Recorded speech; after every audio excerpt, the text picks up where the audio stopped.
Entrevista. Equilibrio.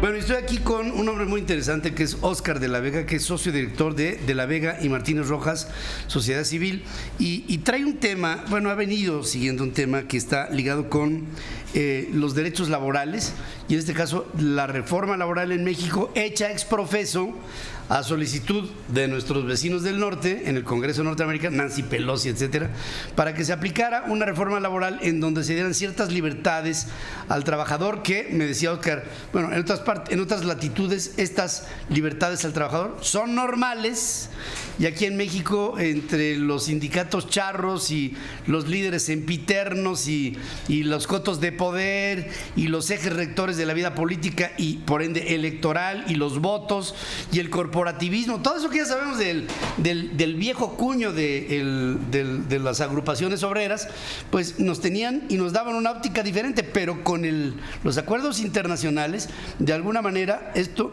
fuerza a México a que se evolucione, y hoy estamos empezando a recibir lo que, Óscar, serían los primeros frutos, y lo digo así con cierta cautela. ¿Son frutos ya?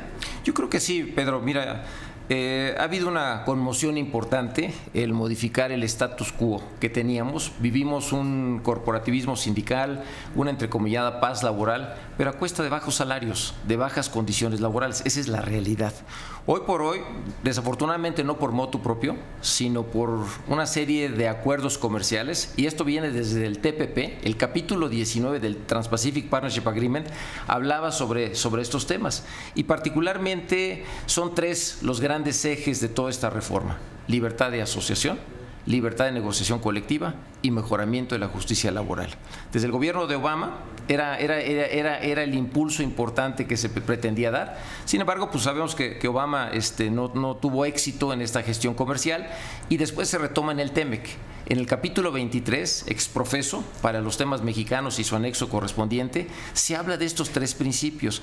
Y aquí lo interesante, Pedro, es que estamos rompiendo una serie de paradigmas. Yo te decía que tuve una reunión con un dirigente, un director de una empresa multinacional, viene de la India, y le explicaba lo que ahora vamos a continuación, vamos a ver, y se me quedó viendo y dice: oye, pues esto es normal en el extranjero. Como que ya nosotros vivíamos una subrealidad, un surrealismo laboral en aras de esta paz laboral, y definitivamente estábamos sacrificando muchísimas cosas. Y déjame empezar por la primera: libertad de asociación. ¿Qué se entiende por esto? Bueno, en términos generales, es la facultad que tiene el trabajador para decidir si quiere estar en un sindicato, si desea permanecer en un sindicato, pero también si no desea pertenecer a un sindicato.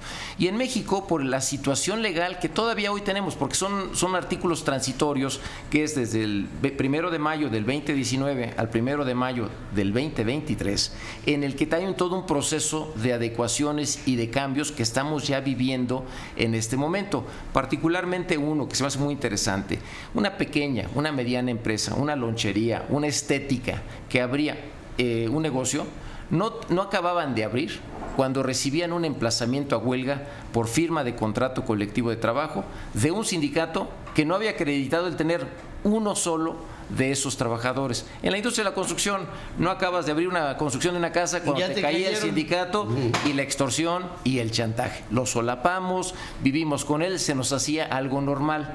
Hoy por hoy, y una vez que empiece a funcionar lo que se llama un nuevo centro de conciliación y registro laboral, que es un ente interesante en el que a nivel federal va a tener que emitir un documento que se llaman constancias de representatividad. ¿Qué es esto? Que para que ese sindicato pueda emplazarte a huelga por firma de contrato colectivo de trabajo, deberá de contar por lo menos con el 30% de los trabajadores de ese centro de trabajo, si no, no te va a poder emplazar. Y una vez que celebran el contrato colectivo de trabajo, tendrá que ser aprobado por el 50+1 de los trabajadores de esa empresa o establecimiento a través de un voto personal, libre, secreto y directo. Dicho en otras formas, el sartén antes lo tenían por el mango el patrón y los sindicatos y los representantes sindicales. Se firmaba el acuerdo y eso era suficiente para llegar a un acuerdo. Hoy la reforma lo que dice, no, ahora requiere de otro paso, que es el que la mayoría de los trabajadores, a través de voto personal, libre y secreto, quiera el contrato colectivo de trabajo. Más aún, antes el trabajador tenía necesariamente que estar afiliado a un sindicato. Hoy vamos a empezar a ver los efectos a través de esta libertad de asociación y en el punto toral, que son las cuotas sindicales. El artículo 110, en su fracción sexta de la ley, dice que los descuentos a los trabajadores están prohibidos con excepción de, y la fracción sexta habla de las cuotas sindicales. Se le agregó en la reforma del 2019 y que el trabajador tendrá el derecho a decirle al patrón si no quiere que se le descuenten las cuotas sindicales. Y otro elemento que se me hace muy importante, que es que los derechos y beneficios que están en el contrato colectivo de trabajo sean los mismos entre un sindicalizado y otro no sindicalizado. Ahora, todo esto no fue por convicción propia, viene de la presión comercial de los Estados Unidos. Todos estos conceptos son conceptos americanos. El Freedom of Association es exactamente esto. Y hay estados en los que se flexibiliza mucho más la sindicalización, y este concepto de que se extienda a los no sindicalizados se le llama como right to work en los Estados Unidos. Entonces, estamos de alguna manera copiando los modelos americanos, pero yo creo que si al final del camino es el trabajador el que tiene un qué decir, yo creo que esa es la forma correcta en la que debemos de movernos. De hecho, tenemos un evento, mi querido Pedro, el día de mañana en el Camino Real, donde estamos haciendo una sinergia con un despacho americano muy importante para platicar estos temas. Porque hoy por hoy el empresariado mexicano está muy preocupado por las reformas, pero está preocupado porque quieren buscar soluciones a la antigua, cuando el marco legal cambió de manera radical. Y yo creo que hay que analizar todas estas experiencias internacionales, porque a la vez que son retos, también son oportunidades. Más aún, decimos, oye, pero es que a lo mejor esto va a ser a la mexicana, hombre, vamos a encontrar la forma de tropicalizar todas estas disposiciones del TEMEC, disposiciones legales, disposiciones constitucionales. Salió una ley en los Estados Unidos, la HR 5430, que establece cómo Estados Unidos va a venir monitoreando el cumplimiento de la legislación laboral. Y habla de un comité laboral allá en Estados Unidos interagencial que se va a reunir de manera periódica, una vez cada 90 días por 5 años, para monitorear este tema. Va a haber agregados laborales, que fue toda una discusión aquí en el país, que van a estar en la embajada americana, esos labor attachés, en el que van a estar recibiendo las quejas por incumplimiento entre sindicatos y gente que considere que se han violado sus derechos laborales.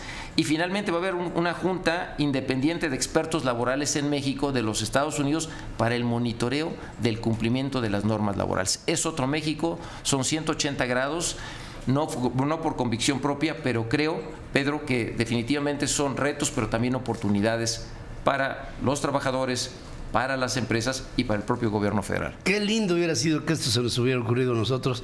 De hecho, pues estas son viejas ideas que hemos venido manejando a lo largo del tiempo, y que el corporativismo, los ejes rectores de los sindicatos, los liderazgos eternos, siempre lo impidieron.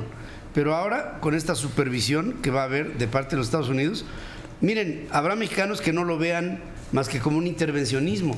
Yo le doy la bienvenida. Le doy la bienvenida porque esto le da al trabajador, que finalmente esta es la esencia, al trabajador mexicano le da libertades, le da potestad, le da poder de decisión, y sobre todo le determina un camino en donde nadie le va a llegar a imponer nada, y para esto habrá la constante supervisión. No se pierdan los trabajos. Esto es el día de mañana. Mañana en el Camino Real, de 9 a 5 de la tarde. Es un foro especialmente dirigido a la pequeña, la mediana empresa y la gran empresa, para establecer cuál es ese nuevo marco legal y las estrategias que consideramos oportunas. Si hay alguien en Guadalajara, en Monterrey, en Mérida, en Veracruz, que nos está escuchando y quisiera venir, ¿todavía le da tiempo? Todavía hay tiempo. Hay Hay espacio. Bueno, pues ahí está. El día de mañana les está esperando Óscar de la Vega y todo su equipo de trabajo para analizar este tipo de temas, incluso con organizaciones que vienen de otras Estados partes. Unidos. Vienen de los Estados Unidos. Y Colombia también. Y de Colombia. Bueno, pues ahí está. Yo creo que esto que nos acaba de explicar Óscar tan puntualmente es una nota que nos pudiera servir hacia el futuro para documentar con entusiasmo que el trabajador tiene hoy libertades en México que en otro tiempo no tenía, gracias al TEMEC.